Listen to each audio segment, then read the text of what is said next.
C'est donc pas Saint-Martin d'en haut, mais Saint-Martin en haut. Merci Chantal. Chantal, bonjour. Monsieur Véricel, bonjour. Vous êtes donc président de la commission des affaires sociales du département du Rhône. Chantal, nous allons parler de ce qui se passe au niveau des personnes âgées ici, dans ce département. Voilà. Dans le département, qui est un département important à la fois au niveau budget et au niveau population, puisqu'il est le plus fort. Peut-on dire que c'est un département pilote ? On peut dire que c'est un département pilote, je pense, sans exagérer, parce qu'il y a effectivement au niveau national une reconnaissance du département du Rhône comme étant très novateur. Et en plus, compte tenu de sa population, il est le premier de la région à avoir un budget important au niveau des personnes âgées. Alors c'est intéressant de savoir un petit peu ce qui va se faire. Monsieur Véricel, vous êtes président pour 2 jours encore, puisque le nouveau président du Conseil général désignera demain sa nouvelle équipe, mais bon, je pense et je vous souhaite en tout cas que vous resterez toujours aux affaires sociales. Comment se passe un petit peu, enfin, on va d'abord voir peut-être l'exemple de Saint-Martin-en-Haut, qui est un exemple de réalisation à laquelle le Conseil général du Rhône a participé. Vous avez participé financièrement, même s'il y a une initiative locale. C'est assez significatif de votre type d'intervention. Et Saint-Martin-en-Haut, dans les Monts du Lyonnais, est une commune relativement favorisée. Alors vous nous direz ensuite s'il y a d'autres exemples comme celui-ci et si votre intervention se place un petit peu sur le même ordre dans l'ensemble du département. On regarde tout de suite les réalisations qui sont créées en matière de personnes âgées. 3000 habitants, gros bourg des Monts du Lyonnais qui plafonne à 700 mètres au-dessus des brouillards de la ville. Ici, les personnes âgées comptent parmi les plus favorisées du canton. Grâce à l'action de l'association de la maison de retraite, les anciens peuvent aujourd'hui finir leur jour au choix dans cette maison de retraite, dans ce foyer logement ou dans cette résidence HLM. Descendante de l'hospice, créée sur la commune en 1903, la maison de retraite a subi depuis cette date de nombreuses modifications et améliorations. Elle accueille aujourd'hui 80 personnes, en majorité d'anciens agriculteurs, ainsi que des artisans et des commerçants de cette commune à dominante rurale. Elle est gérée par l'association et par la directrice Madame Nem. Elle organise ses propres activités internes.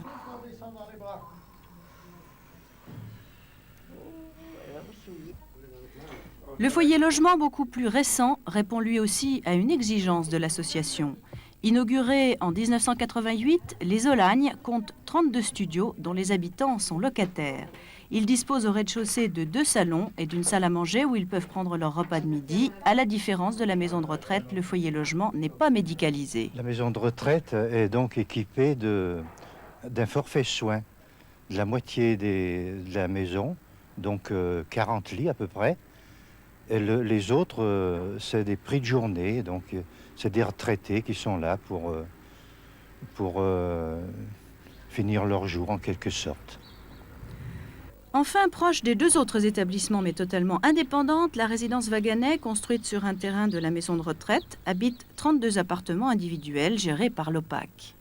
À l'OPAC, ce sont des locataires, tout simplement, des gens de la commune ou d'ailleurs qui viennent s'installer ici, dans un studio. Et c'est par loyer aussi, ils payent leur loyer chaque mois. Donc il n'y a pas de condition d'âge. Il n'y a pas de condition d'âge. Les jeunes peuvent très bien y venir, mais c'est en partie des personnes âgées. Depuis quelques années d'ailleurs, le club du 3e âge de Saint-Martin a élu domicile au rez-de-chaussée de la résidence. C'est désormais le lieu de rencontre de tous les retraités de la commune, qu'ils soient ou non logés dans un de ces 3 bâtiments.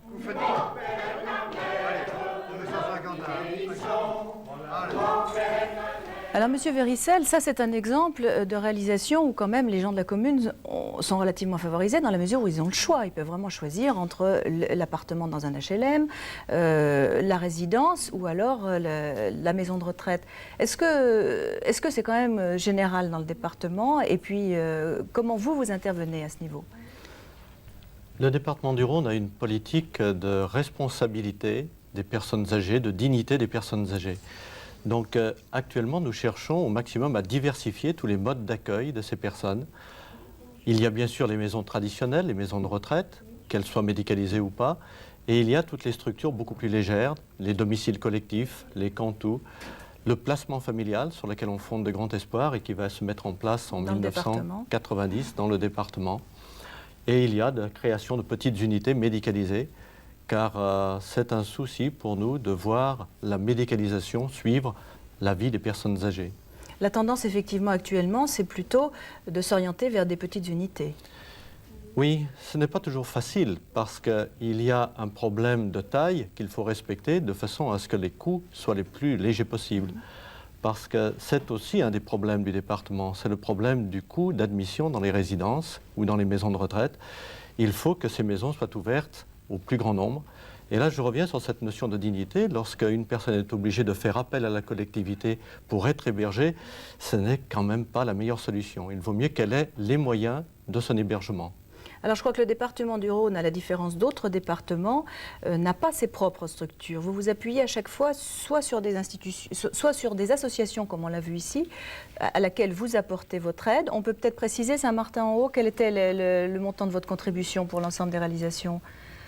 Pour l'ensemble des réalisations, c'est difficile de donner un chiffre, mais il y a le foyer logement Les Olagnes. Oui. Ce foyer logement a Et tout coûté récent. 11 millions de francs, Oui. en très gros, et le département du Rhône a participé pour un peu plus de 2 millions de francs. D'accord. Donc à peu près 20%, c'est à peu près le niveau d'intervention du département dans l'ensemble des structures, qu'elles soient associatives ou qu'elles soient du domaine public. D'accord. Merci beaucoup, Monsieur Véricel, en souhaitant, pourquoi pas, vous retrouver très bientôt dans nos studios en tant que nouveau président de la Commission des affaires sociales du Rhône, mais ce n'est pas nous qui déciderons. Merci Chantal, la semaine prochaine, rapidement la semaine prochaine. On parlera d'une opération nationale qui a été lancée pour lutter contre la solitude. Très bien, merci Chantal.